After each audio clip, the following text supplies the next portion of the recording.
১৯৩৮ সালে চুয়াডাঙ্গার দর্শনায় Carew and company limited গড়ে ওঠে।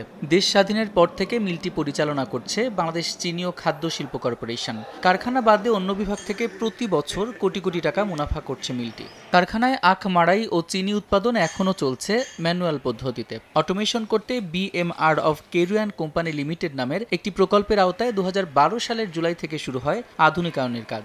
১৩ বছরেও প্রকল্পটির কাজ শেষ হয়নি। প্রকল্পের মেয়াদ ১ বছর বাড়িয়ে কাজের মেয়াদ নির্ধারণ করা হয়েছে ২০২৬ সালের জুন মাস পর্যন্ত।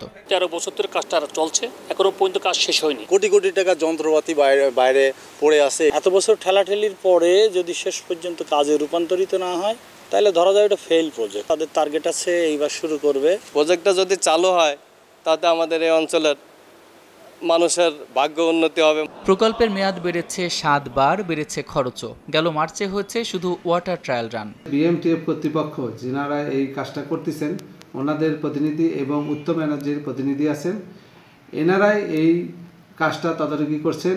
ওনাদের মাধ্যমে এই BMR প্রকল্পটা উদ্যোগ গ্রহণ করে কাজটা সম্পূর্ণ করা হচ্ছে। এখনো পর্যন্ত প্রকল্পে ৮০ কোটি টাকা ব্যয় হলেও কাজ শেষ হয়েছে ৭৮%। অটোমেশন পদ্ধতি চালু হলে প্রতিদিন ১৫০০ মেট্রিক টন আখ মাড়াই সম্ভব বলে জানিয়েছে কর্তৃপক্ষ।